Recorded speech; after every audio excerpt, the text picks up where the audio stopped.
Arizona. And we also have our friends that are online watching us live on YouTube. Hey there, everyone. If you got any questions, you can put them in the comments. If you're live with me, you can just ask. All right? I will have Ryan reiterate the question so we can get it into our video for later. Because we've always got to make the video, we got to make the content, we got to do all the things these days, and and that's what we're doing this. So I do want to welcome you all so much for coming out and spending your day with us and having some lunch with us and having some fun with us. And today we're going to be talking about how to scale your event from 100,000 to 1 million. Show hands, who wants to raise $1 million? Woo, everybody. Oh yes, oh yes, yes. I'm actually going to shut the door real quick here. Yeah, 100,000 would be good, right? Well, with this, it's not to say that we're going to guarantee to raise $1 million, but what it is really building steps on how to get there. There are some organizations that this is truly feasible to get to the $1 million. Some organizations, 100,000. That's a huge goal. So we're going to talk a lot about how to do that. First off, I want to introduce myself. My name is Bobby D. I am the CEO and founder of Call to Auction. Auction is action with you in it. Get it? Dad joke of the year right there. Yeah. But that is our slogan because it's all about putting action in the auction. And I know that you all have seen our wonderful auctioneer, Dusty Klink, put that action into your auction, right? Yes, yes, yes, yeah, he's great.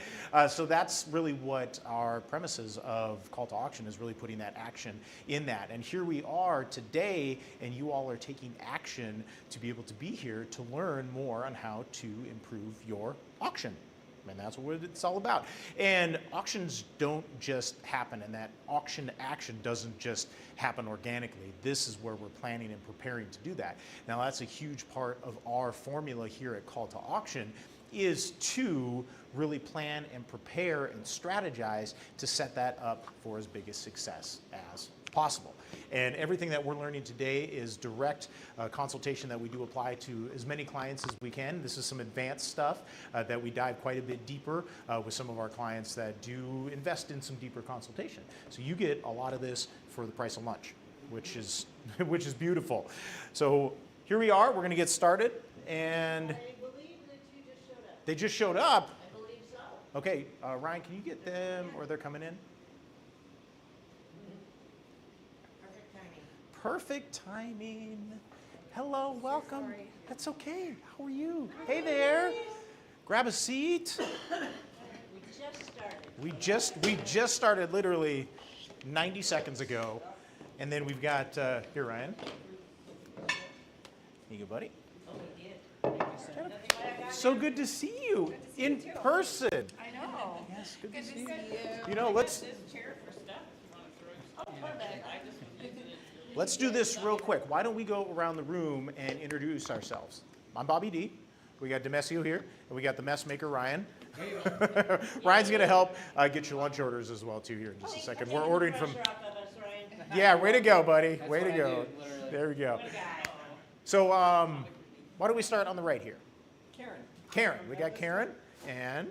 I'm Robin Umatum, and I do an auction every year. I'm on the 8th annual, and I've been with Call to Auction for, this will be our 3rd year. Yeah.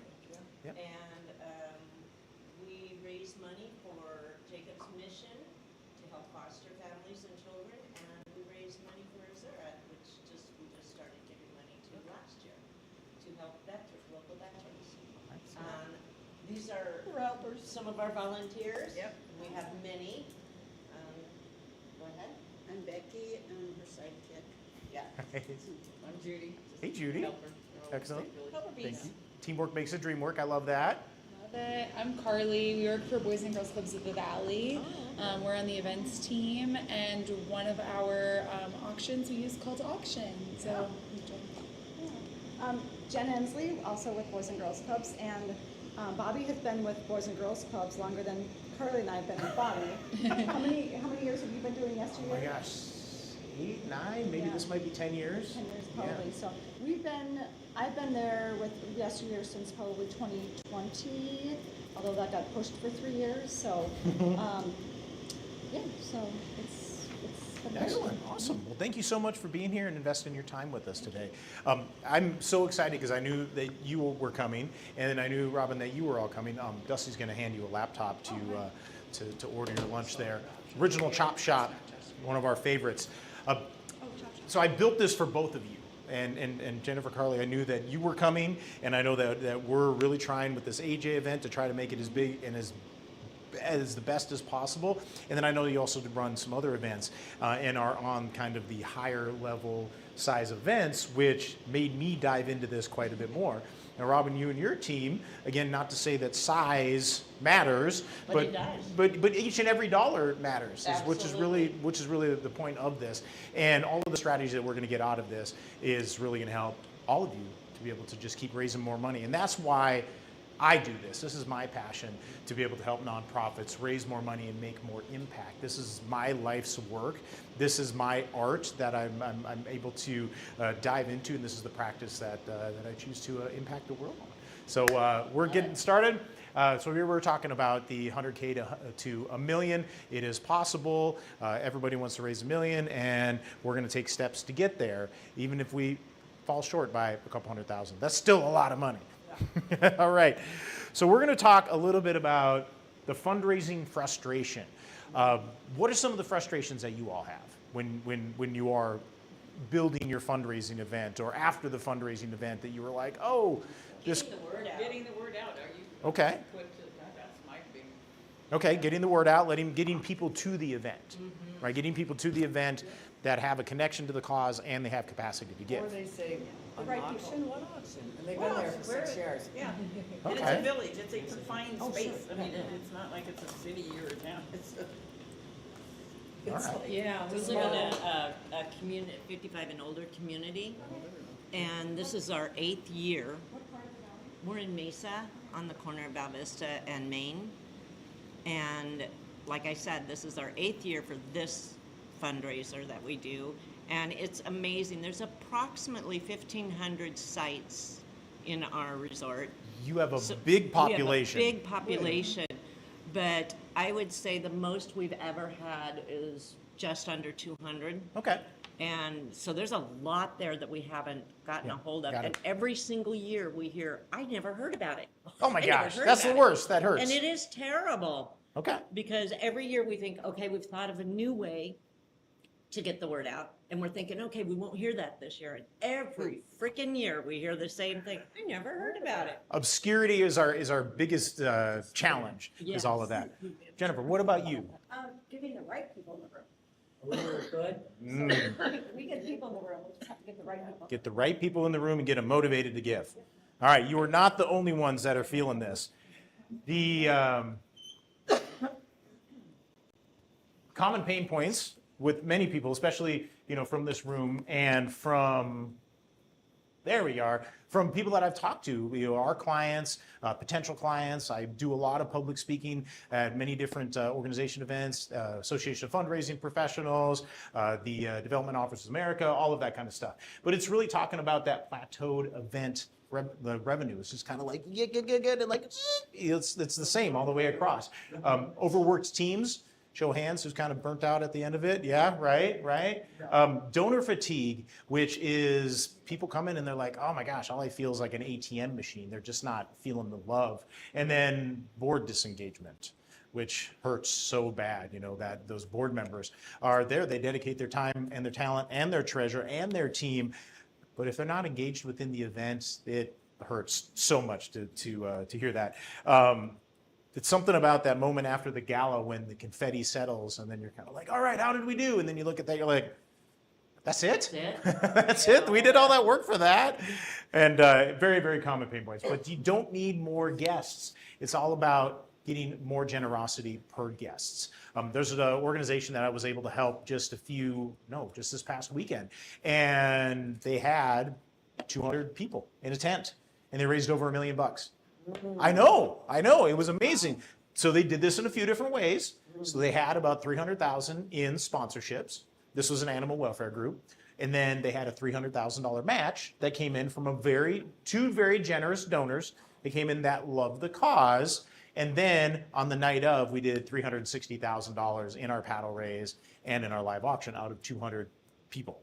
I'm saying it's not about the number of more butts doesn't equal more bucks. That's what I like to say. So it's generosity per guest is what we're really looking for. So we've got our fundraising ceiling here, and there's a lot of different ways that you look at the ceiling that's there. So you've got your emotional ceiling, and it's the storytelling that doesn't really, move the hearts, which is a big part of that. And if we're not doing that, or we're kind of telling the same story over and over, or we're telling too many stories, people just kind of gloss over, and you're hitting that spot.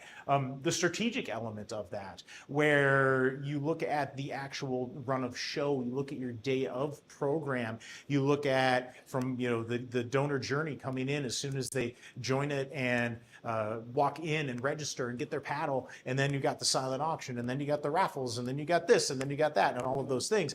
And it's not being strategic about the placement of these different things, and then in the run of show. By all of you working with us, we are providing best practices. So you're already following the best we can, but we can always get better. And then the systematic component of that, which is too many manual tasks, like too many things that we might be working on, just like, oh, I got to worry about this silent auction item, or I got to talk to this volunteer, or I got to go over here and do this or that or that. As the organizers, you are a part of the development team, and it's what are the development tasks that you could be doing, and what are things that you could delegate, or what are some technology systems that you could put in place. Now, you all got to experience a bit of our technology, one of our technology partners, Octria.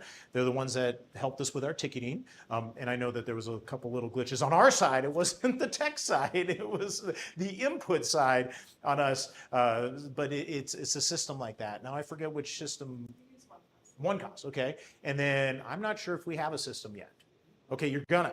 I like that. Okay, I want so one. Octria is a very good system, super easy to work with, super easy on the backside, and really easy just to get the credit cards pre-swiped. We don't do credit card. Well, Cash only. cash only, okay. But maybe that might be something as we're talking about systems to consider that. And there's a way to do that. So it's all about having that mindset shift. You're not just hosting your event. You are designing a generosity experience, and that's what that's all about. It's that experience that's going to help you raise the most money the day of, but then the most money that you're going to raise is after that event, from the experience of the individuals that are there. Now, I know that your event is really focused around that auction and the day of, and I'm not sure do you do any fundraising post-event? Okay, do you want to? Maybe?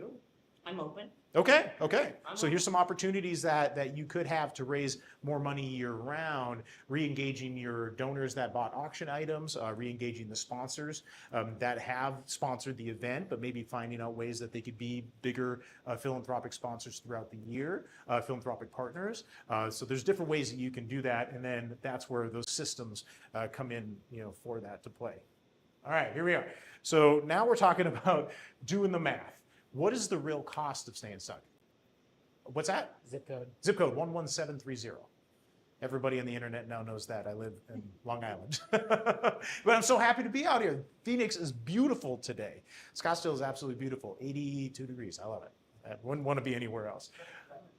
So talking about that real cost of staying stuck, when you hit that plateau, when you think about the reasons that we are fundraising is for your mission. It's for your mission to make an impact. Boys and Girls Club, helping to create and develop better futures with the kids, with your organization, helping veterans that are out there and helping to, what's that? And foster families. And foster families as well too, and to be able to help more of them. So we start to think about that, okay, we're getting kind of flat, or we're not raising as much as we could. That's all impact, like that's missed opportunity. So we want to raise as much money as possible. So it's all about doing that math, and it's always figuring about, the plateau problem. It's looking at, some galas going to get stuck in between that 100,000, 500,000. Sometimes they're stuck between the 10 and the 50,000. So now most galas, we're just using arbitrary numbers, just throwing it out there. 250,000 as gross, $150,000 a net, and many just stay there. And the reason why is they're relying on the same mix of tickets, the same mix of sponsorships, the same mix of live auction items, the same mix of paddle rays, the same mix of all of those things, and just relying on just those and being just good enough. And it's looking above and beyond that, and how could we, elevate and optimize each one of these revenue streams. And without that strategic optimization, your growth is really just going to be incremental. We want it to be massive growth, right? All right, so here's our typical event equation. We've got tickets, plus tables, plus silent auction, give or take. You might add a zero, you might take a zero off. Again, just arbitrary numbers. Then you've got your live auction, and then you've got your call to action, and that's kind of where it's at. And it's kind of flat. That's kind of what we're feeling a little bit. But then you're looking at ways that we can optimize all of these things, but we're missing a couple different elements that are in here. So here's some ways that you can level up these different fundraising opportunities that are there. How do we double our paddle raise? How do we get more people to be a part of that call to auction? How do we get more people to be involved and lift that live auction to higher levels? I know that with our Boys and Girls Club event that we're kind of getting the same items a little bit, and it's kind of getting a little stale. How can we shake that up? How can we make that bigger and make that better? I know finding live auction items is a struggle as well too, and it's like, where do we get these things? We're going to talk some more about that. What about 50% sponsorship growth? Now, Robin, do you have sponsors? What? We need sponsors. We don't. We need 'em. Okay, all right. If you take anything from today, the S word, sponsorships, is where you're going to be able to raise a ton of money. There's a Montessori school, Villa Montessori. I'm not sure if you're familiar, but they're right here in downtown Phoenix, and I've been working with them for now about 7 years. What they started as is this giant 300-item silent auction, and they kind of did a poor live auction. They never did a paddle raise, and they had never had sponsorships. So from where they were 7 years ago, barely raising any money, now they're raising almost $100,000 in sponsorships. So that's where we were when we first hired you guys, went through you and Dusty, and he took us to the paddle race, which we had never done, Mm-hmm. and doing other things within the auction, and yeah, he's been doing great for it. So this But is we've never had a sponsor. okay. So you can sponsor everything. You can sponsor the auctioneer. You can sponsor the bar. You can sponsor tables. What else do we sponsor? You can sponsor the raffle. You can sponsor the band. You can sponsor everything and sell everything and put a name on that. And this is what's great about sponsorships is that you can tap into one of the 3 wallets of fundraising. So now you've got wallet number 1 when we're talking about sponsorships is corporate marketing dollars. So every corporation has corporate marketing dollars and they need to spend that money. If they don't spend that money, it just goes to some other marketing effort, and we want them to be a part of your event, and that's how you can get that. And then you've got the individual philanthropy wallet, which is just giving out of our own pockets, but then you also have your corporate philanthropy dollars, which is CSR, corporate social responsibility, which big opportunity there. So finding corporations, businesses that do care about your cause, that care about kids, that care about veterans, that care about foster families, and making that connection that this is who we serve and this is the impact that we make. So if you can tap into all 3 wallets, now you're talking big dollars. And then how do we, and I'm calling this the curated silent auction, not just the silent auction, not just the yard sale, but how do we build and create a curated silent auction that is strategic, that is purposeful, that is mission-based? All right. So here's the generosity multiplier. Like this is a thing that I had come up with. It's like adding emotion to the event, emotion, electricity, that energy that's there, plus the alignment to the cause and making sure that everybody's focused on what we're here to do. We're here to help foster families. We're here to help kids. We're here to help veterans, whatever it might be. That's that alignment. And then activation. Activation, that's that call to action. We want you to take action today on all of the different things that we got going. And once all of these come together, then that's where you're going to make that transformation of your fundraising event. Now, I've got some notes here. Now, the ceiling of fundraising isn't fixed. It's just, no, it's a mindset is what it is. And once we can break through that ceiling, and once we learn how to engineer this generosity, we're never going to look at events the same again. All right, so here we are, revenue engines. Brian, I told you you're gonna. Hey. Everyone, this is Ryan. Ryan is one of our auctioneers, and absolutely great friend of mine. Great auctioneer, has been doing this for many years, and now is a part of the multi-auction team, and is pointing to our favorite revenue engines. We've got our paddle race. The reason I put the paddle race first is this is the opportunity for 100% of the audience to be able to be a part of that paddle race. Now, is 100% realistic? Can we make that happen? It can happen. I have seen it happen, but that's something that we want to work for, right? And that's a part of that, kind of that struggle, that challenge that's with that. How do we get everybody to be focused in that? And how do we get more people to participate in this revenue engine that is the paddle race? And then you've got your live auction. We love auctions. Auctions are action. And it's how do we enhance that? How do we be strategic about our live auction? How could we be mission-based about our auction? Robin, I am going to send you all the slides. So you're gonna get all of this stuff, and I have a special goodie that I'm going to give everybody a little bit later too. Brian, are we good on the? Is it on its way? No, or? it's not going. I'll just. The Bloody Marys, are they showing up yet? They're not. It's not happening. Oh man! All right, it's happening soon. It's going to happen. And then we've got our ARGs, which are our additional revenue generators. Now I forget, what did we do? So we have a wine pool Okay, yesteryear. wine pool. We have we sell like a beverage ticket. So like a ticket with different punches so that they can buy a $25 beverage ticket and then they can, the water is $2 and it's a $2 punch. Okay. Was Plinko an extra game? Plinko, there's 50-50 raffle. Plinko 50-50. Okay. That's all. How much did you give away in the 50-50 this year?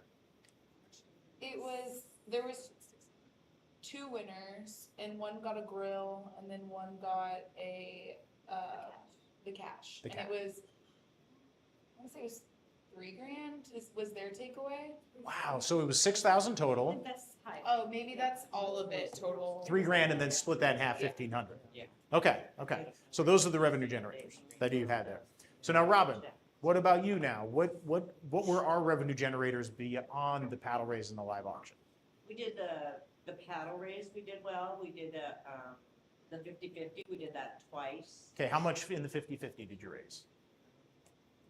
$1,000. 1,000 and then split that in half and then give. No, that was the takeout. Oh, that was the takeaway, so it was- We did 2,000 and we got 1,000. Okay.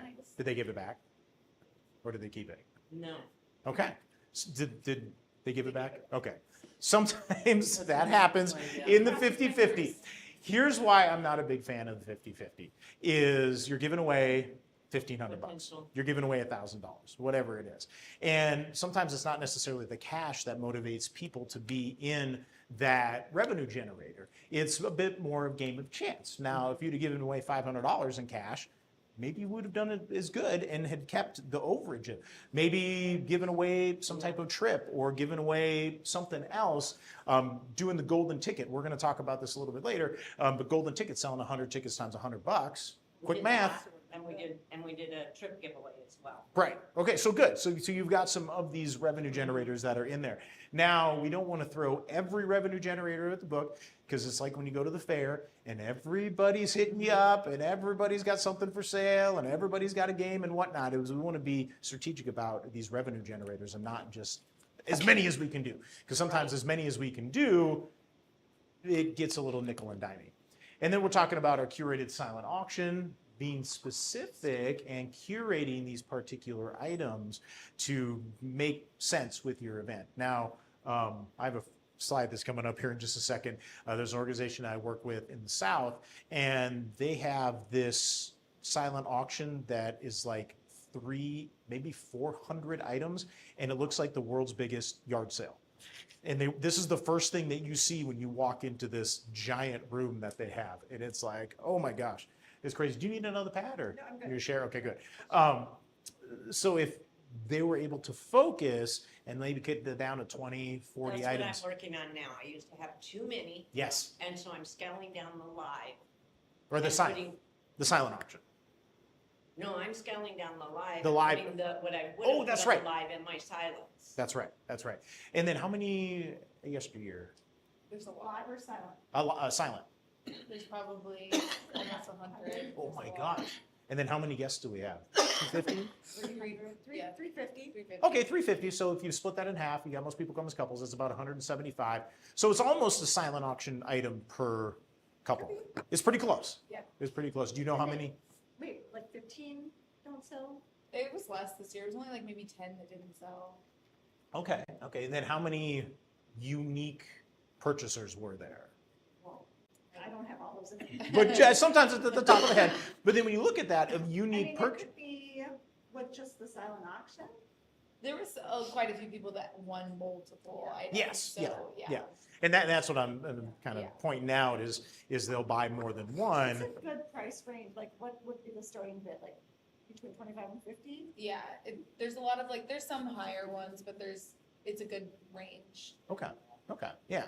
So looking at these giant silent auctions, and maybe there's a way that we can squeeze them down and condense them down and curate them quite a bit better to where your dollar per item is higher, your dollar per purchaser who buys multiple items, that's higher, again, because we're trying to build generosity per guest. So we're starting to look at that. And then sponsorships. Sponsorship. How many sponsorship dollars do we do? Connie sold the title sponsor this past year for 15. Yep. And then we had, was it like 85,000? Yeah. Like 85,000. 85,000 in sponsorships. Sponsorships. Okay, so then when you break that 85,000 per, Is that too high? No. that's a good number. Yeah. I like that, 75, 85. But then we start to break up sponsorships per guest. Now you start to look at, again, dollars per butt, or dollars per couple, or dollars per giving unit. So for you all, this is where your biggest growth opportunities really going to be. Now, connecting your sponsorships to your mission is where it's got to be. And that's where Boys and Girls Club does a great job about that, connecting those corporate relationships with mission. And that's where you're going to have to start connecting your event and your sponsorship opportunities. Heck, even if it was $1,000 and you had 25 people coming in at $1,000 or 25 businesses coming in at $1,000, that's 25 grand right there. But I would say start a little higher, maybe 5,000, 2,500, and put in these different packages that are there. So this right here, that's going to be your biggest revenue generator. Oh, you got the numbers. Look at you.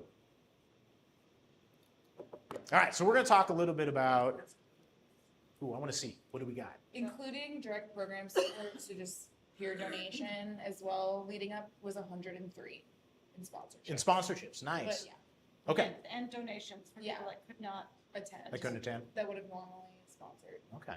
You know what we need to do this year? Is those that aren't attending, that are making a donation, we can create some type of matching gift opportunity of those that weren't able to attend. Right. Yeah, yes. Sorry, I can't make it. Well, that's okay. You want to buy a ticket?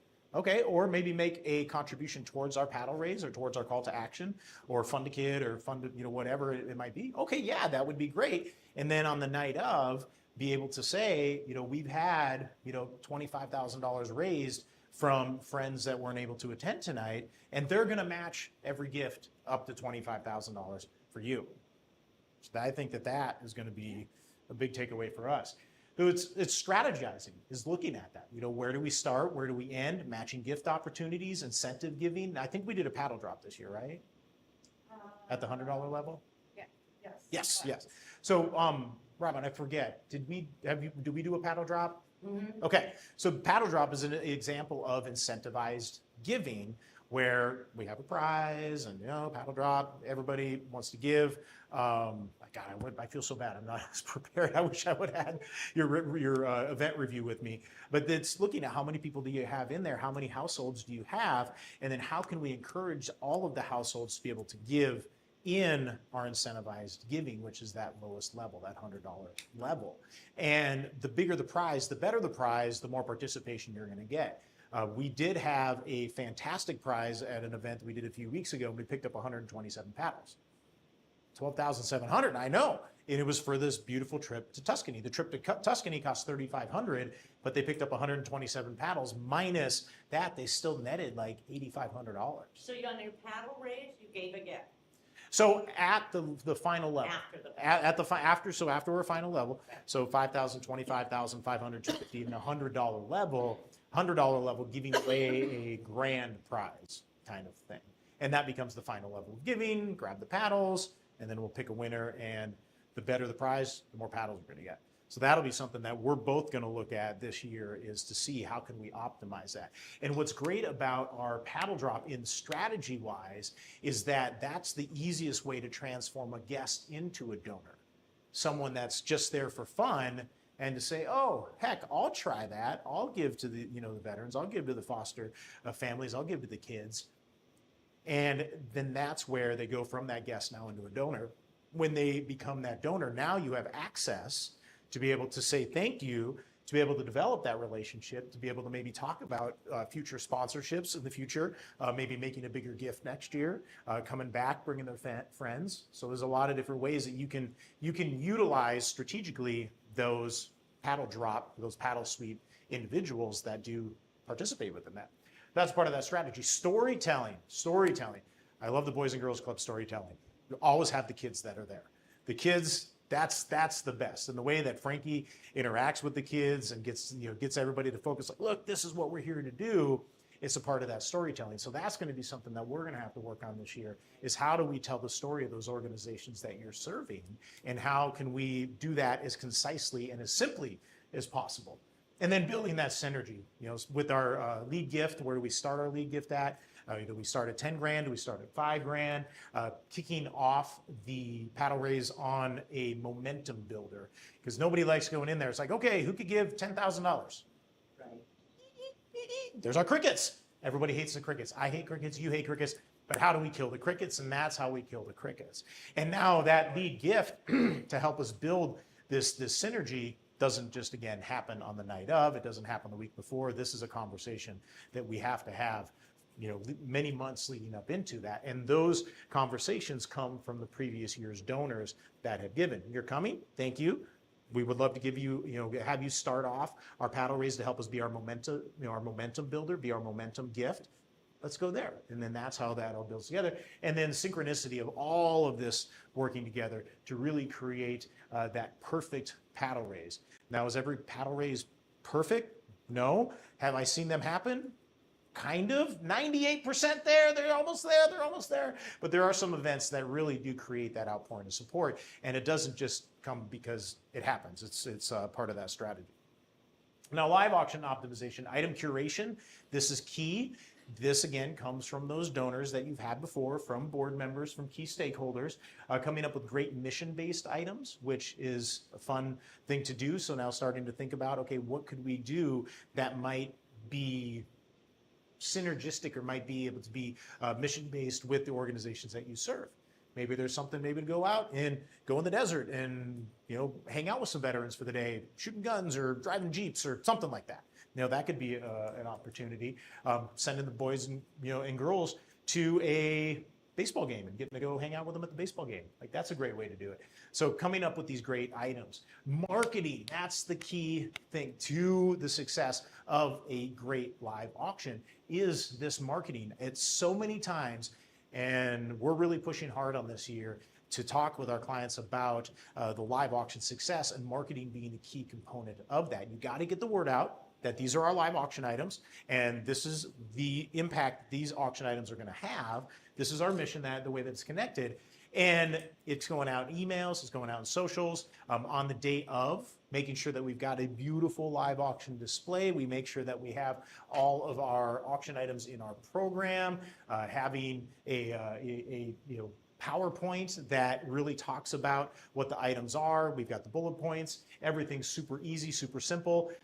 We're building a client toolbox where we have live auction resources. We've got silent auction resources. We got paddle raise resources. We've got additional revenue generator resources. We got so many different elements that are in there. And by being our clients, you get that for free. It's pretty cool. So we're going to make sure that you have that this year. And then again, having your energy, having your enthusiasm.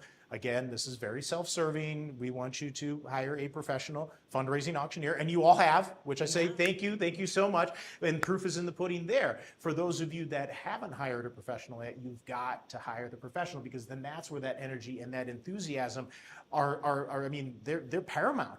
They're kind of the standard versus maybe having the free guy. And I'm sure you've been to events where you've seen the free guy and you're kind of like, it's kind of scary. We don't want that scary. We want to make sure that we take these negative elements out of the event and make sure we're keeping positivity in that. And having someone that has that energy, has that enthusiasm, and has the experience is paramount.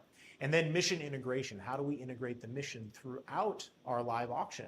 And this is where you can, again, use that PowerPoint as we're going through auction item to auction item, is having photos of the Boys and Girls Club holding up a thank you slide. Maybe, having, some veterans or having foster families, with their photos saying thank you, that's in that, thank you for helping us with X, Y, Z.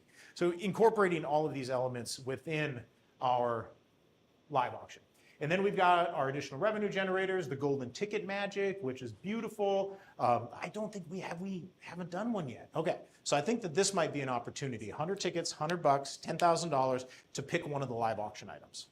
So here's what's great about the golden ticket magic with that, by being able to pick one of the live auction items, is that now everybody that purchases a golden ticket has to know what the live auction items are. And many times when they purchase that ticket, they're already like, okay, I want this trip to the Dolly Steamboat, whatever it might be, but I really, really want that. And all of a sudden they don't win. But I really still want that. And they've already know about what the auction items are. And then they create some emotional attachment to that item. And then now when we get a lot of people that have that attachment already, that's where the auction magic happens. So now we're being strategic about our golden ticket, helping to enhance the live auction, but also helping you to raise an additional 10,000. There's some organizations that do 200 tickets times 100. There's some organizations that do 100 tickets times $250. So now you start to do the math. You're like, oh, okay, this is pretty good. Even if we did 100 tickets times $50, we're raising 5,000. That's an easy way to do it. Creating some different activations, maybe there's some ways to monetize activations that are there. We're raising, I saw this the other day where they had a giving tree where you came up and you grabbed a ticket off the tree, and the ticket had a gift card in it, and that gift card was $25. You made a $25 donation, you got the gift card, because we all have hundreds of gift cards that come into our silent auctions. So it's taking this and creating this giving tree, and your giving helps us with this mission, and you get a gift card in return. So it's creating some activations like that, and then putting that fun in fundraising, making sure that your raffle ambassadors are looking good. They're got golden hats on, maybe they got blinky rings, they got blinky necklaces, whatever it might be. It's putting that fun in the fundraising, and this is a good time. This is what it's all about. And then sponsorships. Ooh, this is the big one right here. Selling the impact. Your sponsorship helps us to do X, Y, and Z. Yes, we're going to sell them low space. Yes, we're going to put them on the step and repeat. Yes, we're going to put them on the PowerPoint and all the marketing, but it's that impact. We're trying to create philanthropic partnerships is really the key of all of this. It's these philanthropic partnerships with these corporations. Again, we've got the two wallets that we can tap into there. It's showing the impact that is having. You're helping this many boys and girls. You're helping this many veterans. You're helping this many foster families. You're helping us with this, helping us with that. And then engaging our sponsors in these mission moments as we're creating this. Now, there has been opportunities where we've had corporate sponsors give during the paddle race. Thank you so much to Coca-Cola. Thank you to AT&T. Thank you to Tito's Vodka raising your paddle at the $5,000 level, whatever it might be. And again, tying those dollars to what our mission moments are. And again, we can sponsor everything, literally sponsor everything. So look at it. If you've got an element in your event, there's probably a high likelihood that you could sponsor that. Sponsor the AV, sponsor the DJ, sponsor the auctioneer. We do have sponsor because every year, the last 2 years, they provided the food and drinks. Mm-hmm. Got that stuff on.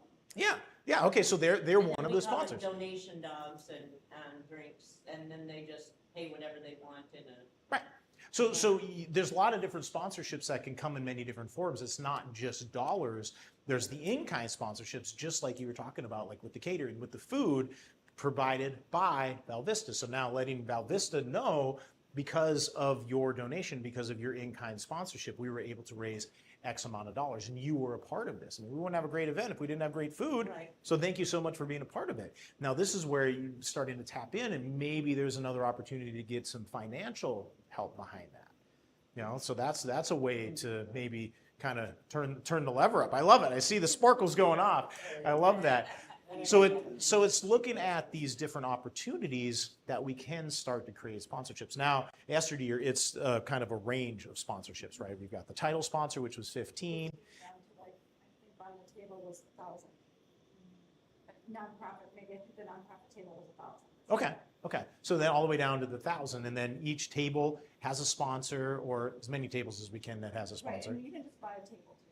Right. Okay, so then you could buy a table, and then again, tapping into those corporate dollars, that's where corporation can purchase the table, and then they can fill the table if they like. But a lot of times now, what we're seeing these days is that people don't really or corporations don't necessarily need 10 tickets to the event. So I mean, how many times have you given tickets? Like, here, we'll give you all the tickets, and then they're like, okay, we're not going to send anybody. Or then they send, kind of the admin staff, or they send some lower level people in the business as a thank you, as a celebration. Here you are, you're at the event. Thank you, so much for being a part of our business. Now they're going to go into the event, and then they're going to get hit up for money. They're like, wait a minute, hold on, that's a bait and switch. That's not so much of an incentive.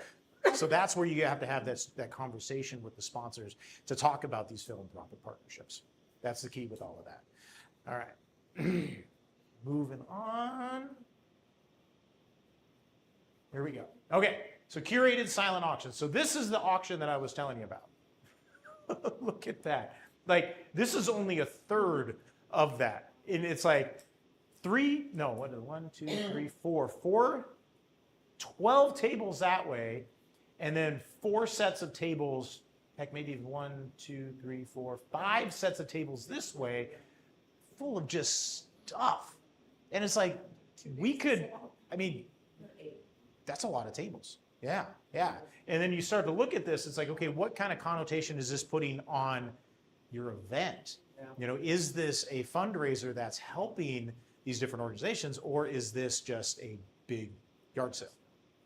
So we start to see what that looks like and what that feels like, and kind of like, oh, okay. So we could get curated in this silent auction, 20 to 40 different items in that max. And the reason I say 20 to 40 is that you're creating competition. Because it would be interesting to look at the data. How many of those 100 items only had one bid on? Yeah, so that's where you when you have that many items, you're not having the competition. But when you have less items and they're more curated and they're more collected, and you're being more strategic, you're going to get more bids per item. More bids per item means more dollars that are raised.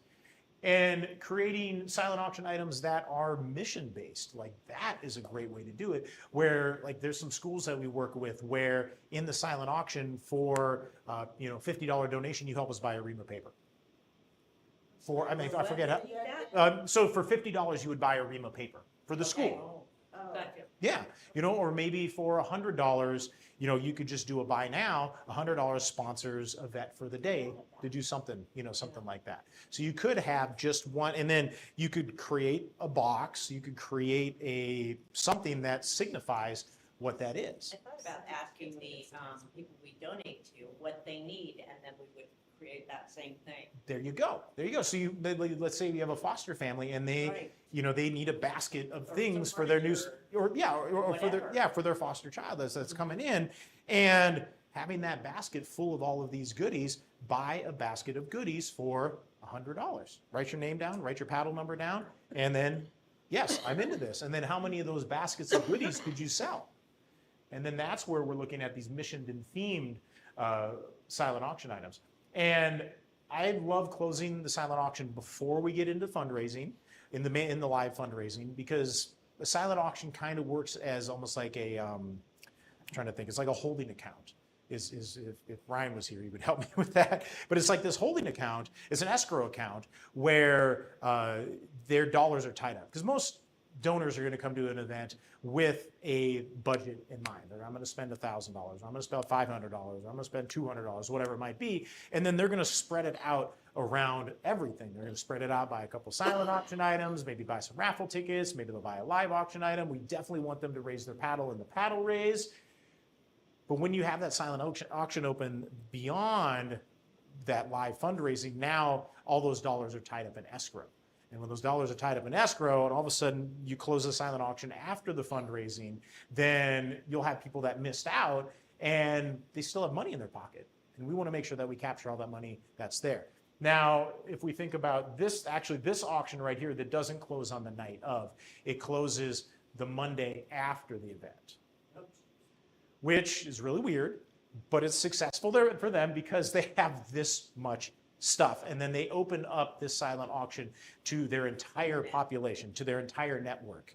That's right. And whether you're at the event or you're not at the event, they're able to purchase that. Now, it's again, is being strategic. It's, there's a lot of reasons that's why that this organization does it this way, because if they had all of this stuff have to go out on the night of, I can only imagine someone in a tuxedo carrying out this hutch, right? It's kind of weird. So you start to look at, okay, how do we be strategic about this close? Now, if we're just going to have the traditional curated silent auction, we want to make sure that we get it closed before fundraising. If it's a big yard sale like this, maybe we keep it open a couple days, and that's fine too. That's all right. There we go. Okay, so now here's where we start to dive in and start to activate our power players that are tied within this. Now, you've got your board members, your board of directors. These are your ambassadors. These are the ones that are bringing people to the event. They're the ones that are bringing corporate sponsors to the event. Now, Robin, I'm not sure if you have a board or a committee that you, no. This is the committee right here. This is the committee right here. Okay. So, There's a lot more. okay. So this is where your board and committee are ambassadors for that, bringing in sponsorships from relationships that are out there, bringing in auction items, again, from those relationships and those connections that they have, and then also being ambassadors for the mission. I'm a part of this great organization. We're a part of this great event that is helping us do this, this, and this, and this, and this. They're the ambassadors. And then you've got your sponsors. They are partners within your event. They are, again, are your philanthropic partners that are there. And many times your sponsors can also be your ambassadors. And sometimes sponsors have access to different things that you could never even get. Like, some corporate sponsors might have seats at the Suns game. They might have seats at the Cardinals game. They might have tickets to the Phoenix Open. We don't know yet. But it's not until you have that relationship with those partners that you're even going to be able to tap into these opportunities that are there. And sponsors, again, they can fill tables, they can, bring people, but we have to have, again, that conversation with our partners that we're looking for individuals that fit our ideal donor avatar, someone that has a connection to the cause and someone that has capacity to give. Someone can have a connection but no capacity, and then they start to take up seats. They fill up the, again, we're taking dollars per butt. And if someone's just going to come to the event and eat your food and drink your drinks and not participate in the different fundraising opportunities, they're just taking up space. So then you could have someone with the most capacity. We're talking about someone, maybe like a Bill Gates or somebody that has a lot of Oprah Winfrey. I was like, hey, let's just get Oprah to our event. But if Oprah don't care, she's not going to give any money. So that's where you have to have both of those, connection and capacity. So that's where we're having those conversations with our partners to make sure that we've got the right people in the seats. If they can't provide the people, that's okay. We'll fill them with people that we do have opportunity to have fundraising chances with them. And then your donors as advocates. So now you do have your donors that are already there and they're already excited and they're already giving. This is a chance for your donors to really advocate for your mission and to also be able to bring in more people. So now start to looking at your donor list, who's been there, who's had a great time, who's more connected, and now having conversations with them is like, hey, could you invite a couple friends that might be interested in this? Now, some people don't care about veteran causes. Some people don't care about foster families. Some people don't care about kids. How dare they? But you want to find people that actually have that affinity already. They already have that connection to that. And then your development team. Ooh, you are all of the development team and you are the development team. How do we activate the development team to go above and beyond just the organization of the event, the planning of the event, the making sure that they're doing all of the little things? This is the resource that I'm going to give you. It's a development checklist, a development day of event checklist of how to have those strategic conversations with those high-level donors and how to have those conversations with your partners, with your sponsors, and going above and beyond just the event planning. Now, this is where we start to talk about the systems and we start to talk about scaling that, where you as the development professionals now are out in front of the, God, that puppy's so cute, keeps going by. So that's where you're able to go out and then have those deeper conversations, thanking our sponsors for coming, thanking our major donors for coming, thanking our live auction item donors for coming, and building that relationship. Because fundraising at events isn't just about dollars at the events, it's about the relationships that come from the events. So Jennifer, I'm going to tap into your knowledge and your expertise a little bit. Do you have an idea of how many people that gave at the event and then give beyond the event? For yesteryear, I want to say yesteryear is probably mostly Event specific. event, yeah. Okay. Okay. That's probably our, like, we need to do a better job of, and we're building more, marketing per, like, the clubs that are kind of like Apache Junction, we have a club in Yuma, we have a club up in Kingman. Okay. So now that's more focused to that. To that region. They have their own newsletter now. Okay. People in Kingman don't care what we're doing. It's Right. people in Yuma don't. And Apache Junction is for far enough out that they kind of care about what's happening out there. Right. Right. So then that's like, okay, how do we have conversations with those different markets, I guess you could say, beyond that event? Now you're only two people. Well, we're just the two event people. There's a whole. Right. There's Right. a whole, yeah. Right, there's and- other development team members. Right. So then it's how do we say thank you to those individuals that are giving at the event and get them to be more connected with the mission more year round? So Robin, you and your team, this is where we start to look at those donors as people that are able to give more year round. And it's the adequate gratitude process that happens after the event. So I'm going to ask you, how are you saying thank you to the auction buyers and the raffle buyers and the paddle raisers? I let them know that I go to their restaurants, their Okay. stores, and I also write personal thank you notes after. Beautiful, beautiful, beautiful. The thank you note, the handwritten thank you note is paramount. It's still so valid, it's still so powerful and effective. So I'm glad to hear that. I love that. What about for yesteryear? They get their acknowledgement letter. Okay. and receipt. Okay, acknowledgement letter and then their receipt. And then I'm sure Connie does some type of, Connie does her whole thing. We don't even really know what she's doing. Depending on the level, is they might get a call from the CEO, they might get a call from one of our other colleagues. Okay. We kind of break down the list. So actually, everybody gets a phone call. oh, good. Everybody gets their acknowledgement letter and receipt. Okay, And then Connie does her whole thing too. her own file. Connie is the volunteer that does the event for us, and we kind of help her do the event for us. Connie is the champion. Connie is the champion. Connie is the champion of this whole event. She's like the Robin of their event. Right. And cares so deeply about the club and as you know, cares really, really deeply about the event. Because of her. Amen. That's right. The club would not exist unless we had the champion for this. And she is kind of the center of that community, which is so key. How we doing, Ryan? Lunch on the way? Yes. Okay, good. We're getting hungry. All right. So we're going to talk a little bit more about maybe how we can encourage more people to be a part of it with our gratitude process. All right. So here we are. So now we start talking about the hero's journey of a donor. Number one, awareness. People have to be aware of the event happening. We have to be aware of the mission that is within the event, and then the impact that the event has on the mission. Exactly. What is that event impact that it has? So now here we are, many years later of yesteryear and a couple years later after your event, to look at that collective impact that it's had. We were able to donate, $12,000, the past couple of years. We were able to donate, over $1 million over the past 10 years with this event. So it's creating that awareness of the event and why the event is so important. And then at the event, then that's where the inspiration, that's where the storytelling comes into. How do we strengthen that storytelling? How can we tell a simpler story? How can we really showcase this is who we are impacting? And that's that inspiration. And then we got our call to action. That's auction, that's paddle raise, that's revenue generators, that's sponsorships, making a call to action. And then again, coming back to sharing impact. Impact. Who have we impacted? And for you, Robin, and the team is having the conversations with your partners that you're working with is like, how could, or what do these dollars help? Right. And then being able to share that with your donors now post-event.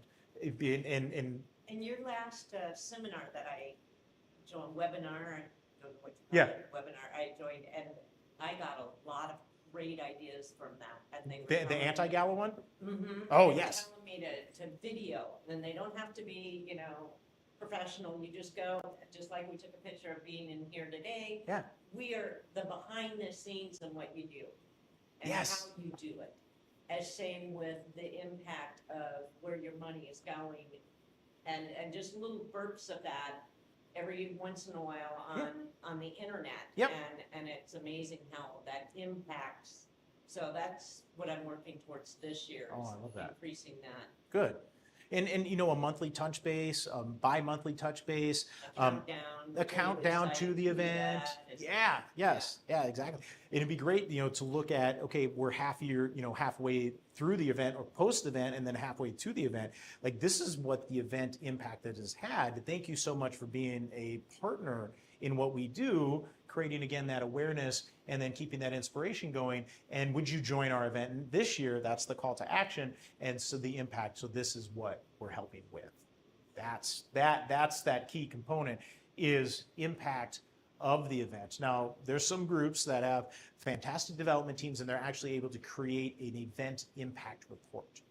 Just much like, the year-end report or they're able to create an impact report of what the event did. We raised this much money. We're able to help this many kids. We're able to help this many vets.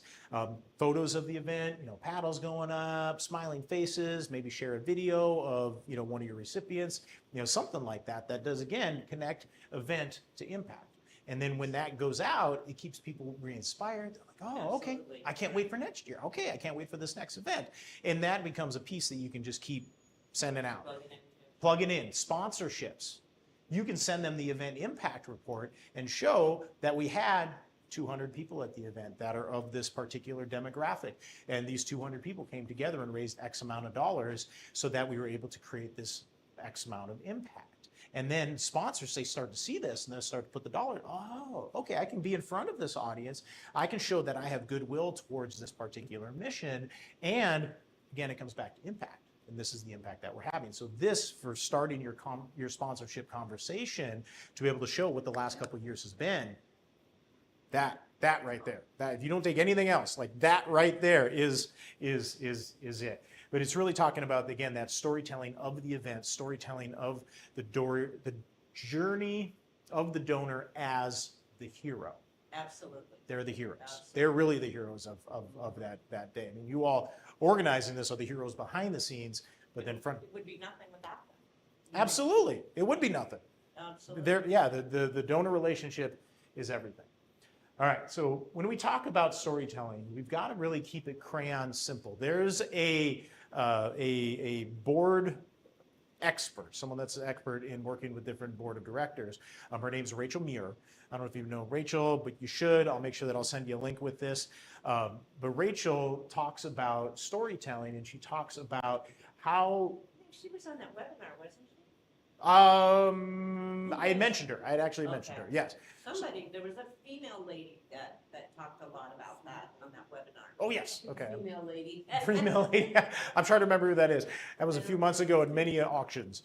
But it is. It's really about keeping your stories as simple as possible. Your donations help Jimmy, help Johnny, help Sarah, help Carly, whoever helped to do this. And now here's the before picture, and then now here's the after.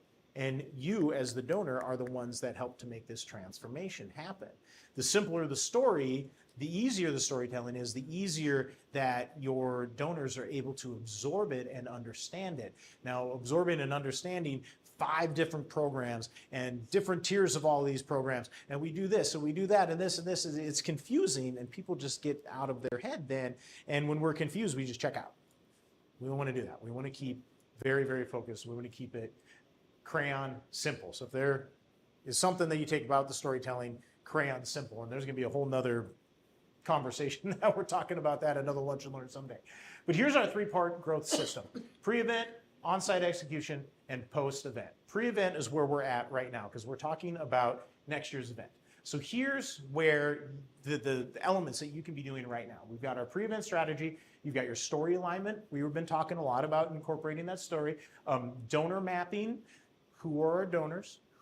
Is coming? Who is connected to a particular donor that might have capacity connection in the room? Now I forget, at yesterday, is it assigned seats or just everywhere? Okay, so in the assigned seats now, you have these opportunities to say, okay, Mr. and Mrs. Smith are here. Mr. and Mrs. Cooper are here. You know, Mr. Thompson is here. And now we know where they're sitting, and we know the different area or individuals of influence they have. So you can donor map and look at who's coming and you know what they've given in the past, and then who are they bringing. So that's what donor mapping is. Sponsorship optimization. This is everything we're talking about today is all about that sponsorship optimization. This happens pre-event. Board activation, getting our board members activated, our committee members involved in this with that audience development, getting the right people in the room, creating those sponsorship connections, so big, and then your live auction items, getting them to be involved in helping to create these live auction and curated silent auction items, and also being advocates and sharing the mission that's out there. And then again, mission marketing. That's what we had just talked about with our impact report. We had just talked about these different messages and different notes and all of that that's going out there. But then mission marketing. This is just a few of the things that we can do pre-event to help us scale up that event. Now, when you start to think pre-event, you start talking about logistics as well, is looking at the logistics of the registration process. How can we make that more streamlined? How can we make the acceptance of the donations more streamlined as well too? Maybe taking credit cards, pre-swiping credit cards. So then at the end of the night, nobody's got to be like, okay, here I owe you this, and this. You can just go boom, hit go, and then all the credit cards get charged. And it's, oh, wow, we have all this money in our bank account now. So working on the logistics, looking at what is that donor journey through the event. You know, okay, let's map this out. Now, are we back at the same space? Going back to the one. Okay, whew, good. This year we had a challenging space where there was half of the room or 3/4 of the room was inside, and then the other quarter was outside, and it was hard to engage that other outside group. But then I think what had happened with the previous venue is we ran into a space issue. It was more management issue. Of the venue itself. Okay, all right. There's some groups that run into the space issue that they're like, okay, we're busting at the seams. We can't get more people that are in here. But then again, not more butts equals more bucks. It's about the quality versus the quantity that's in there. Again, going back to my original story, $300,000 from 200 people, you know, the per person or the per donor donation average is huge. Huge. So this is all the type of stuff that you can be doing ahead of time to build this, you know, to build and to scale your event. So now there we go. So then on-site execution, this is kind of our happy place, helping you with this on-site execution, making sure that we've got the flawless run of show, you know, from top to bottom to where it's super smooth. We just had feedback from an organization we work with in Tucson, the Reed Park Zoo, and their favorite thing of the night was that it was smooth, front to back. As soon as we got on the microphone, all the way until thank you tonight, it was just, ooh, it was butter. It was just like I'm waiting for that day. It's going to happen. It's going to happen. That's what we're working together with. Yeah, we're learning that one. Yep, so we're going to be working on that. Yeah, And, everybody has helped. yep, and optimizing that together. Cue sheets with a purpose. Oh, hello. Perfect time, perfect cue, perfect cue.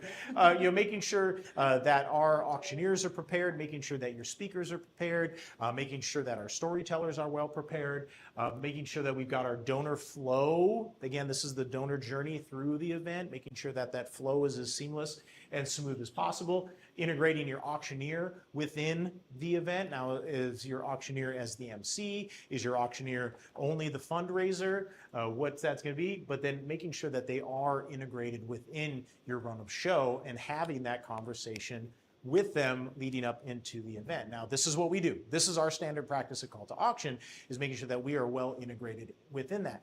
There are some auctioneers that aren't as integrated that are out there. They're more like, show up the day before, what am I selling, and give me a drink. It's like, well, wait a minute, hold on. That's not my desk. That's not who we are or what we do. Making sure that our board is participating in the event as well too. I do a training with a different board of directors. This is kind of an advanced level consultation that I do, but I do a training at one of their board meetings to talk about behaviors that they can give us on the day of the event. In the connection hour, they're connecting, they're meeting people that they don't know, they're welcoming people, they're coming in with this host mentality.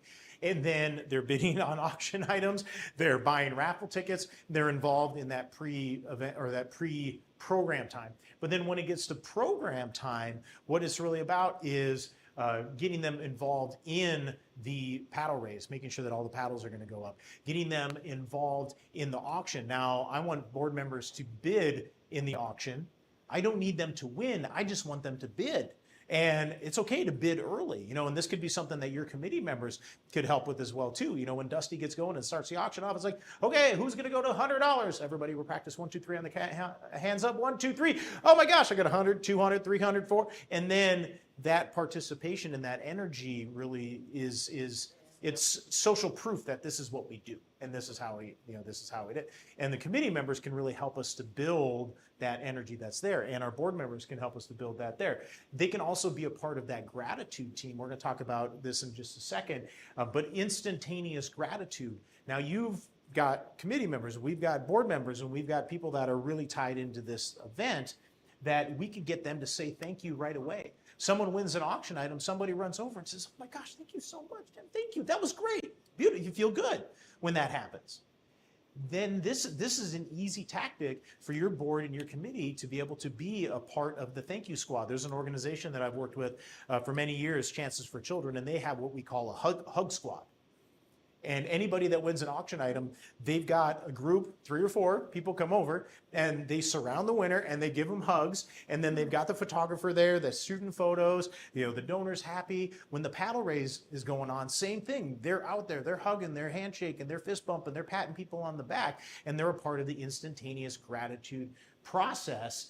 And that's where board can really participate within that. And then following the program, your board is then again part of that the gratitude team. Thank you so much for coming. They meet people earlier in the night and they see them again. Thank you for being a part of this. Thank you for being a part of the impact. They're a part of that. And then the development team strategy on site. There's key people that you want to talk to. There are key sponsors that you want to talk to. There are key donors that you want to talk to. There are connections between committee members or board members with sponsors or potential donors that are there. Now, when we start to think about the value of the event, it's not just about fundraising. It's not just about impact that we're creating. We're also creating a network opportunity. And that network opportunity can be very valuable, especially if you have a sponsor that might be a lending organization or a title company. And then you have another sponsor that might be a real estate agent or a developer. And all of a sudden now, as the development team, you're able to you know what? Let me connect you with Ryan, Carly. Let me meet Robin. And there might be some good synergies that are going to be happening there. And then now when those connections are being made, now they're starting to think about the value proposition of being a sponsor. And all of a sudden they have this valuable connection that happened. It's like, oh, okay. All right. So there we go. Now I see light bulbs are going off. I love this. Where's lunch? Great question. We're starving. We promised the ladies lunch. We got to get lunch. They can't find the place. I know somebody. Yeah, I did. I got it. Okay, all right. Ryan, I trust you, buddy. All right.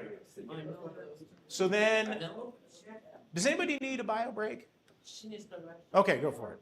We're recording all this, by the way. we taking copious notes. Okay, so now we're talking post-event. Creating thank you systems that, wow, that's the good stuff, with those personal thank you videos, with those handwritten letters, having your committee and your volunteer leadership, your board members, be the ones that are doing the thank you. Now, the thank you coming from staff, that's one thing. It's like, this is standard. Everybody does that. Everybody gets the letter. Oh, you get the call from the CEO or you get the call from the development team. Okay, this is standard practice. We get that. But it's how do you stand out above every other organization that's out there in the world, because you're all competing for the same philanthropic dollars. And that's how you can do that, is creating the system before the event so that you can implement at the event and after the event. And then now you start to think about, how do we get more people, more of the right people at the event? This is where this comes into play.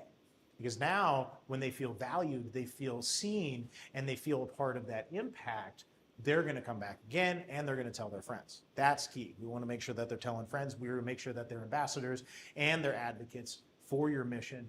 And that comes from the thank you. Impact reporting that inspires. We talked about the impact report. We talked about measuring that impact of the different donations, measuring the impact of your sponsors and how they're involved in the event. And the more impact that you can share and you can report that, the deeper someone's going to have a connection to the cause. The deeper the connection they have and the more trust that they have, the more they're going to be able to give. The more trust equals more fundraising. So how can we show that, transparency, that we have this impact that's happening, that's going on? And then these different reactivation touch points that continue to sustain the giving, monthly emails, monthly newsletters, monthly phone calls, maybe something out on social media, or maybe even a thank you party. We're just gonna throw a party. We're just gonna say thank you. Thank you for coming out to the event. And I'm not sure if AJ does this or Kingman or Yuma or anybody does this, but do they do like a gratitude, thank you mixer, something later in the year? So Tommy actually does a kickoff celebration for the event. Okay, kickoff celebration Volunteers. for the volunteers. Yes, kind of started the year off. Okay, It's like a potluck. I love that. It's tomorrow. It's tomorrow. It's tomorrow? Yeah. Tell Connie we said hi, please. We will. I do We'll too. be there. So Rob, I think you got an idea going. What's your idea? We did a thank you for our volunteers. Okay. And Dusty came to it, Yes? and mine, we spend no money that's donated, so anything we do is, on our own dime, Okay. including this luncheon. Right. They had to pay their own way, because I Thank you. take no money from but we aren't we don't raise the funds nearly where you guys are. We're in the $6,000 range.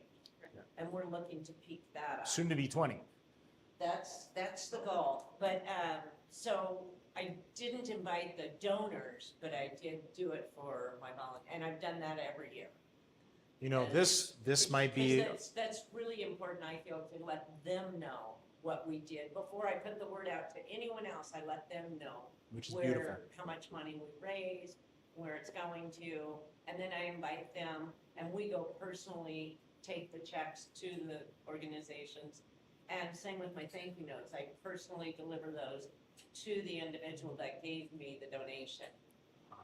They don't mail them. I like that. That's beautiful. So now starting to think about this volunteer recognition event, 70% of volunteers are likely to be donors. So at the Yes. same time, Yes. you're saying thank you to And they're volunteers. your marketing. They There. are huge in the marketing. There you go. Now we start to talk about how we get more people there. So that thank you event, or kind of that kickoff, maybe there's an addition of after the event, month, 2 months, something like that, that it is just a thank you for all of the donors along with the volunteers. Now you get kind of that cross-pollination of donors and volunteers, and now you're creating another valuable networking opportunity where people are coming together, and they're coming together for a good cause, and that good cause is the impact that you're having and the smiling kids' faces and all of that. And maybe you do have a mission speaker that speaks at the event, at this gratitude event. And then now you're standing out beyond the other 1.5 million nonprofits that are out there, that we're doing something different. we're a different type of organization. This is a different type of event. And then people start to see that and they feel that. And now year over year over year, you start to grow. You go from 6 to 12 to 24 to 50. You go from 100 to 125 to 175 to 2.5 to 300 to 600 to 1 million. It's these types of different strategies that we're using here is how then it multiplies upon itself. All right, so here's our roadmap to 1 million. So 1 million is possible. It's absolutely possible. I talked about the SBCA Westchester earlier today, but there's a group here in Mesa. Well, they are valley-wide, but it's called the New Leaf. Love them. They're one of my favorite clients. I've been working with them for many, many years. Now, a New Leaf, I started working with them about 6 years ago. Well, more than that. Like 12 years ago, and then we took a break. And then I got back with them, about 3-4 years ago. And they wanted to break this $1 million mark. They're like, how do we do this? How do we get to the million? Conversation we had 3 years ago, I was like, well, we're going to get as much as we can, but there's more potential year over year over year. So 3 years ago, I came in, we did the board training, changed everything for them because now the board members are all like, oh, I get it. I know my role that's in this. They did the thank you for the donors after the event number 1. They did that. They had all the board members participate in the gratitude process. So they participated in that. Live auction curation. They got better items. They got better bidders. They got more people in the room that are ready to give. And it's all of these different elements that built and compounded upon each other. Where year 1, we go back 3 years ago, year 1, their paddle raise did about 125 and their live auction did about 35,000. So we're what, 160. Year 2, they went from 125 to 210. And that came from all these different strategies that we were talking about today. So that compounded. Their live auction went from, 35,000 to 60,000 because they had better items. They had some mission-based items. They're one of my favorite items that they had is they partner with a equine therapy organization. And what this was is bringing participants of their programs to this equine therapy. And what we were selling was an opportunity to sponsor a day of equine therapy for 10 kids. That's funny because our foster facility is just getting horses and so when you were talking about curating, I thought have somebody sponsor some of the horse feed or have somebody sponsor a horse, whatever. Yeah, or sponsor a day. Yeah, that's a or like one of these auction items. Yeah, to to tie it into that. Yep, to sponsor 3 kids or 5 kids or however many kids to go and have a day Absolutely. of equine therapy. And so they created one of these auction items for this. Year 1 or year 2, we did this. We sold, I think, 3 at like 2,500. Year 3, we sold 10 at 5,000. Yeah. So now it's starting to add in all of these different things. And they brought in some bigger auction items. They created some very beautiful curated silent auction items. So that grew as well. Their sponsorships grew. So they went from, trying to remember. Anyway, it was a lot. They kept going. They kept adding. And then last year in our paddle raise, we did another 300,000. Live auction did 100 grand, so there's 400,000. And then they eclipsed the $1 million mark. Now, they did. They went from 100,000. It took about 10 years to get to the million, but year over year over year, they continue to add in more strategies. They continue to add different elements, and they continue to grow. And perfect what they were doing. Yes, and grow and grow and grow and grow and grow. So now action steps. All right, so here's where we get to have a bit of a conversation now. So here's our quick wins. Now we got to look at our high leverage moments where we can do the storytelling, where we can do the thank yous, where we can get our board and our committee more involved. What is that? Redesigning the paddle raise to create that perfect paddle raise, getting our lead gifts, getting matching gifts, creating incentivized opportunities, rebuilding the sponsorships around impact, building these sponsorship relationships, building that, coaching your board to engage before, during, and after the event, and then implementing that 24-hour follow-up. Now, there's a researcher, I love her name's Penelope Burke. You know Penelope? Oh my gosh, all right, write her name down. Penelope Burke, she wrote the book called Donor-Centric Fundraising.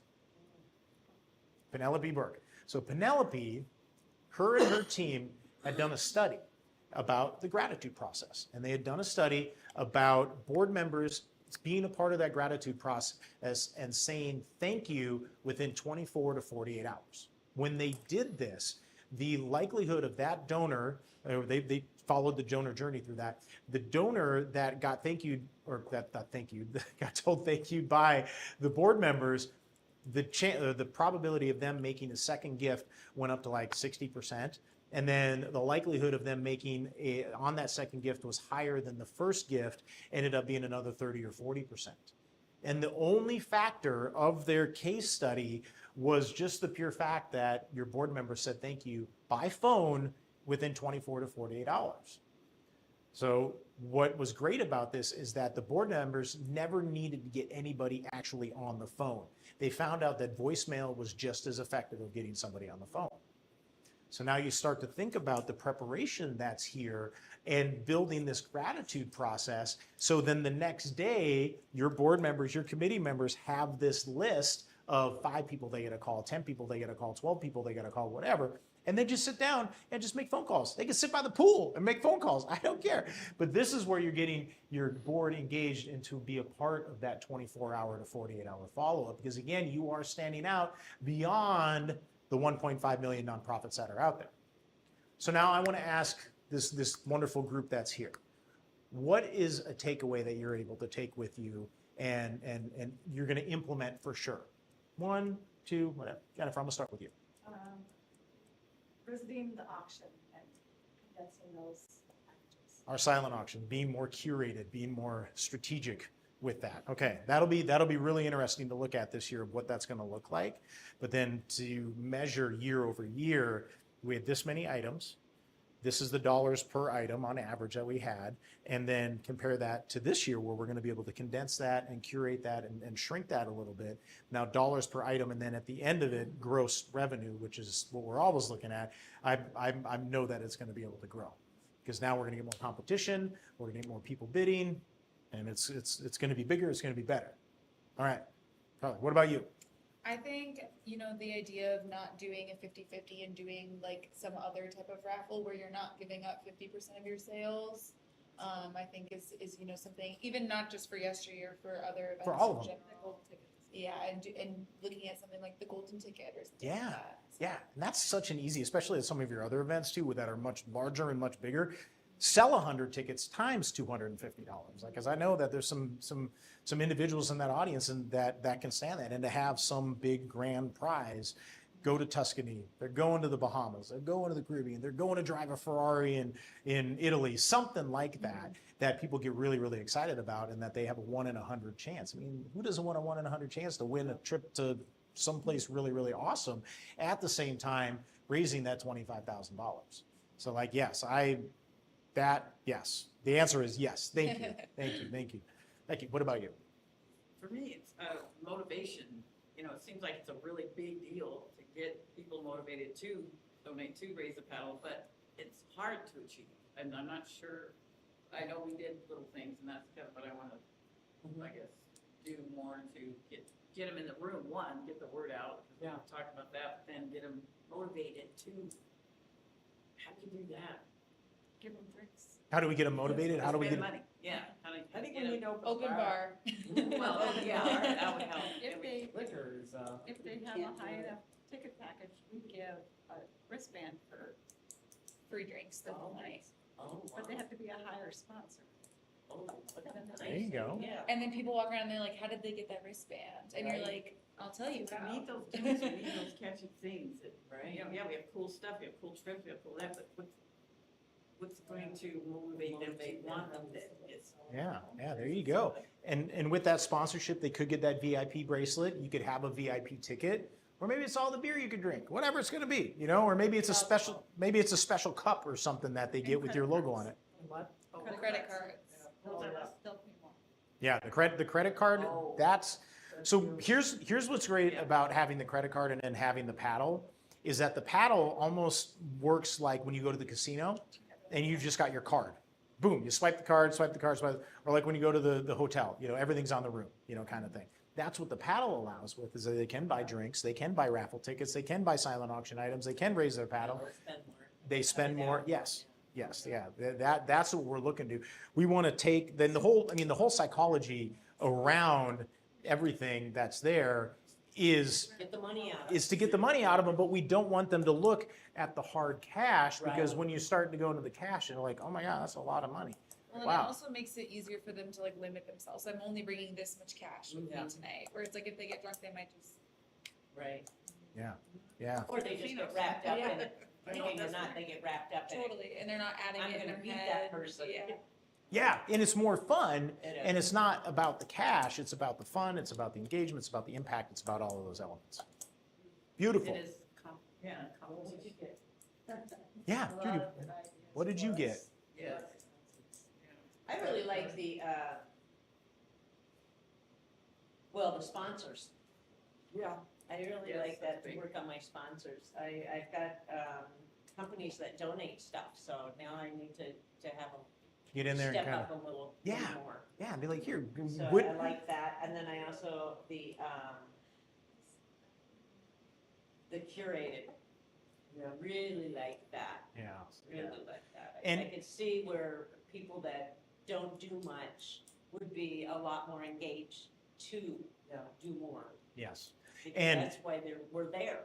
Yeah, yeah, that's why we're there. So, And you start to look at the scramble that happens leading up into it is it's like last minute, last minute, last minute. We don't want last minute. If we're gonna create a curated silent auction, we've got to make sure that our stuff's in a week before so that we can put this item with this item with this item with this item with this item. I got to apologize. I don't know why lunch is not here. I've ordered from the Chop Shop multiple times for these lunches.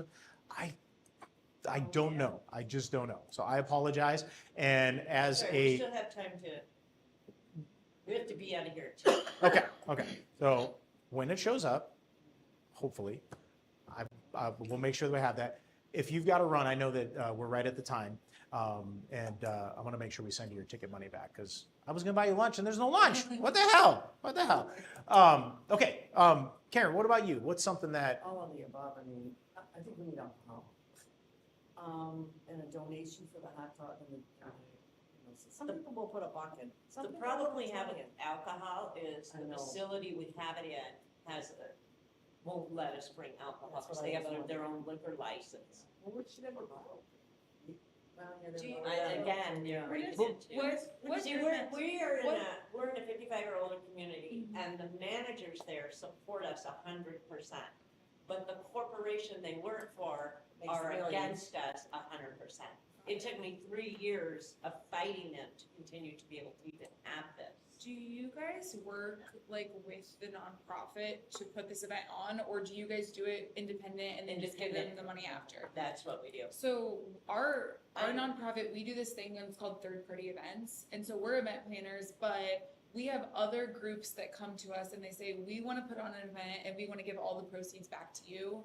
And then we come in and we let them plan it. They invite their people. They do the event just like you guys do. But we come in and we will set up the payment processing for them. We'll run check-in for them. We will give them the resources that we have we have the ability to run credit cards. We have the ability to mass print and stuff like that. And so we kind of give them those things that are just everyday functions for us that make it, because it's like, it's more difficult for you guys to get payment processed in and stuff And like after that. being here today, I thought I would go to 100%. Jacob's Mission and tell them, now, I need to run more underneath your federal ID number, because I don't even have one. And we And give that's liquor why I wanna licenses. stay cash. I don't wanna be in the IRS. Mhm.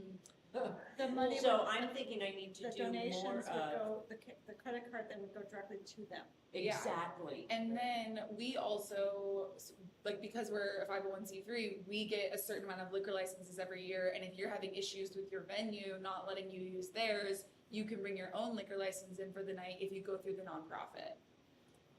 They have to stop their liquor license in that spot, so you have to work with them, they still have to approve that. Right, But a lot of times it's like, then it's not their liability. Or maybe the room that you have it in doesn't have a liquor license.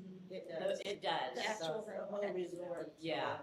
You- But there are other places I could go and hold it, but the room I have is just perfect now. It's taken us a long time to get to Does this. Rachel's get too small? Is it what you think? No, weather, Just weather? weather and When is- being outside. When is your event? Ours is always the first Sunday in February. First Sunday. Could be either way. You know, And then do Robin, you guys have anyone from the nonprofit come and like speak at your We do. event? Okay, cool. Both of them. And then we also have a donation table for all donors, business cards and everything. Is it Jacob's Ladder? Jacob's Mission. So I'm gonna have a meeting with them after this. Today I've got that out of this. Now I'm going to hit them up to do what you suggested. Yeah, And have somebody come for a third party. yeah. You Because call it- we call it third-party events, and we love those because it's like, it's half the work for us, and maybe it's just something that, you know, I keep in touch with them, email, and a lot of times we create like marketing stuff for them because that's something that's easy for us. We have, you know, a huge printer, it's no cost to us, and we're helping you guys, we're helping whatever organization or company Right. do the fundraising for us. So, right, so you're doing this for people that are sponsoring. Yeah, so we You're have, like- sponsoring them. Yeah, and we do it with golf, so it's like a random company will be like, we wanna do a golf tournament, and all the proceeds go to you, and we just show up that day, we run check-in, we sell raffle tickets, we do all the credit card for them, and then we're there, we give a little speak at the luncheon, and then we leave, and then all of that comes back to us. Correct. It Yeah. is a big People one. will spend. And more. they might already have, you know, a system to do that, I'm sure they're already doing events in a different capacity, and so. Mhm. Yeah, know- I mean, I can go onto the website and donate now. Right. so Robin, an idea that I had while you were talking is because I know you've got the manager of the venue, that they love you. Now, maybe there's a conversation that you could have with the higher ups that are like against this, and to really bring in like, look, over the last few years, we've raised this many dollars to help impact this many people and impact these organizations. And now to get them to understand that this is much bigger than just a party. Right. And then maybe there's an opportunity because they're letting you host your event, that they become a sponsor of this. And it's not necessarily a dollar sponsorship, but just the pure act of permission and the pure act that you're involved there, that they can become that sponsor, you know, presented by Val Vista, you know, you know, kind of thing, or by the association, or whoever it might be, or there's that parent company that's up there, and give them that sponsorship recognition, you know, thank you to thank you, and then they're a part of that, and then now they're in your sponsorship system, and you're able to then call them up and say thank you, because we had the event this year, we raised this much money, and we did this much impact, and we, you know, and then now they might start to warm up a little bit, like, oh, we're a part of something bigger, we're a part of these missions that are of these organizations, so that I think will really help grow. We have a question. Yeah, we have a question from Lori Hockman. Hey, Lori. She says, she gives a statement first. She says, the event is a huge activation igniter in itself. Give your board and ambassadors a fabulous opportunity to call and talk to donors. And the question is, how much do you guide those talking points? How much do we guide Those talking points. those talking points? That is a part of the training that I have, is providing some talking points to be able to help board members to be able to have these conversations. It's like, how do you invite someone to the event? You know, how do you talk with them about, if they can't come to the event, how do we get them to be a part of the paddle race without even being a part of the paddle race, you know? So there's a lot of different ways that we can script or give scripting to these board members and your committee members to be prepared before the event. And then at the event, here I'm gonna give you a little secret tip, a little nugget for your committee members and your board members, is for them to go meet two people that they don't know.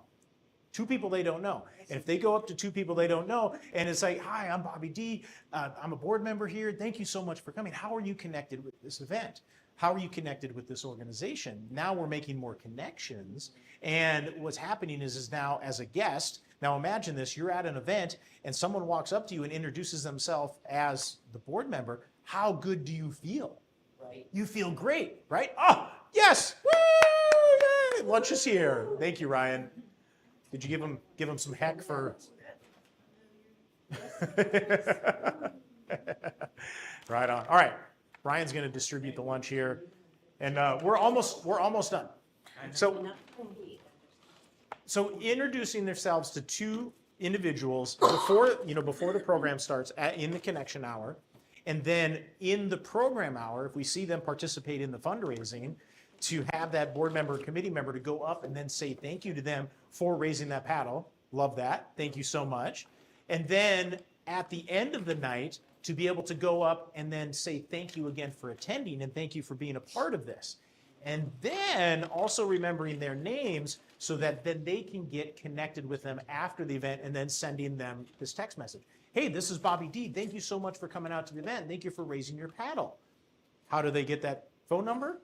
Because you have the registration system and we know who they are and we've got their name. And then that's kind of the dirty pool that comes behind this. And then now that individual that was at the event then is thanked for coming to the event by the person that they met.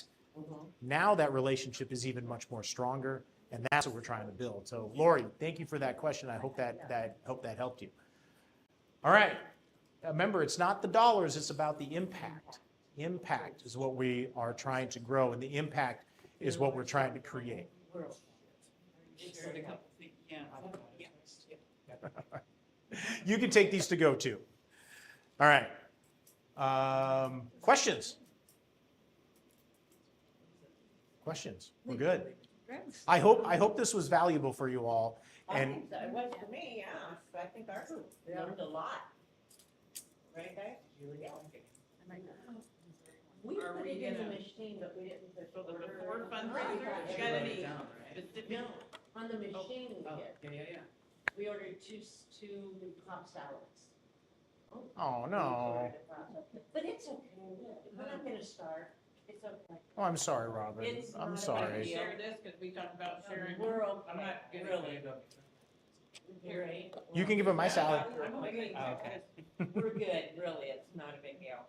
We didn't come here for the lunch. You came for the learn. We came for the learn. Okay, well, thank you. So Thank we you, are thank being you. fed more than I expected.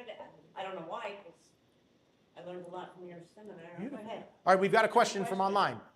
So we have a comment from Lori. She said about the auctioneer, about getting a professional auctioneer. She said the pro also lets the auctioneer push harder than an in-house person feeling uncomfortable doing the ask. Yes. Lori, yes.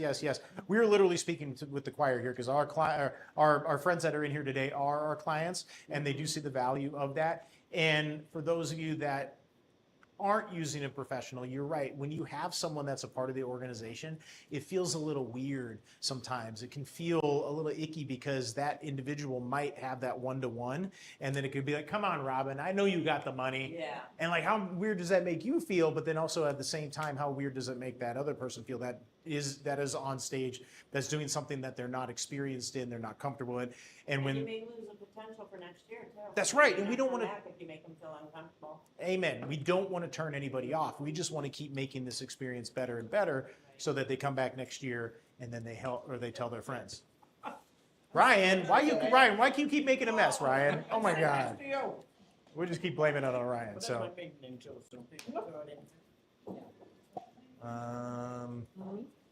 Yes. Quick, just, in my mind, Robin might have some ideas about what we can do, in the interim period, we're February 1, our auction.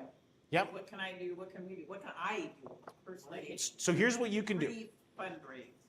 Here's what you can do. Take the list of everybody that bought an auction item, everybody that bought a raffle ticket, everybody that raised their paddle. Make that list and just start calling. And make sure they know when the date is to come. That they I know. thought of that, and I categorized it in already to my highest donors purchases, Yep. whatever you wanna, whoever spent the most, I've done that, so, not that I don't care about these people, because every dollar does. Every count. dollar matters. But I did that. Okay. So I in haven't these called or done in anything these initial myself. calls, I want call number one just to be thank you. And then talking about that impact that we had just had that came from the last year. Because of you, we were able to raise X amount of dollars and, and help Jacob's, I forget what it's called. Jacob's house. Jacob's mission. We were able to help Jacob's mission provide this much. And we were able to help this organization with this much, just saying thank you. Right. Thank you so much. And then the conversation, it might come up organically to say, oh, when's the next event? Oh, it's coming up February. It's, February 1st. You got to be there. It's going to be great. But most importantly, thank you again for being a part of this. And then call number 2 is again that reminder of that. And that call could come, in 3 weeks, 4 weeks, beyond that to invite people to be a part of that. Now, here's another question that you could ask. In that second call, the invitation, do you know of anybody that you think might be interested in joining us? Right. Do you know anybody, maybe do you know any business that might be interested in sponsoring our event and helping us to make an impact? So this is on call number 2. Call number 1. Pass it on to anybody Yes. else you might know. Exactly. So most people in the world, we have a connection to about 100 individuals. So now when you start to think about this database of donors and bidders and sponsors that you have, each one is connected to at least 100 people. So now we start to make that one individual feel very special, and then that one individual hopefully will tell those 100 individuals that they're connected with, whether it's social media or out in the world when they're networking, or maybe when they're at church or they see them at the diner, whatever it is, that they're a part of this great event, that they're a part of this great organization. And it's that word of mouth that is going to create that momentum that's there. So these are some things that you can be doing right now. Now, when you get a month out, let's make sure that they're coming. Let's make sure that they're bringing friends. We're going to have a great time. The reason people don't attend events is, number 1, they're not asked. So we got to make the invite. Number 2, they forgot the date. Okay. Yeah, we got it. Yes. Thank you, Robin. They've got to feel like they know people. They're afraid that they're not going to know anybody. But that's where that personal invitation happens. I want you to come. Becky, I want you to come to this event with me, and I'm going to introduce you to some really cool people. And of those cool people, because you've got a cool community, and what's great about these communities is that there is a lot of people that don't know each other. And that's why, you do, the different game nights, the different parties, the different things. But here's a gathering for a cause. This is an event for a cause. So now we're having, again, these different conversations that you're gonna know someone and you're gonna have fun, because they're afraid that they're not gonna have any fun. Well, no, we got the best auctioneer in the world. You're gonna have a great time. It's gonna be so much fun. But it's not just about that, but it's about the fundraising as well too, so that you're gonna be helping the good cause. So people, we invite them. We're gonna help make connections with them, and they're gonna have a good time. You check all those boxes, you're gonna have more people showing up. You're gonna have more people coming. So another idea might be that month leading into, maybe there's maybe there's an event that's in the community. Maybe you can get a table at the event. Organically walk around. Hey, we got this thing coming up. It's going to be great. We're going to have VIP this year. We're looking for sponsors. We want to thank sponsor number 1, sponsor 2, sponsor 3. We do that all the time, because Yeah. we have events literally every day. Yes, We I have live know. bands every single day of the week. And so I thought about this year making some buttons, asking me about the auction. There you go. There you go. Maybe being very strategic about which one of these events might have individuals that have connection and capacity. So maybe starting to target at which ones of these that might be more of a giving event, or might be more beyond just the live band and the party. That they're more Well, concentrated. Like you said, though, catch 'em up to the drink. Toasted, lightly Every day toasted. at our place. Right on. Well, this wraps up my presentation. I want to say Thank thank you. you so much. Thank you so much for being here. And thank you for everybody online for joining us and being a part of this. And I want to thank you to my support team here, Ryan Logue and Demesio. Thank you so much for being a part of this. And I just want to say, go out and change the world. All right. All right. Thank you much, everyone. We'll see you next Can I time. give you something to write down before you do that? Sure. Okay, see you too. It's called Send Out Cards.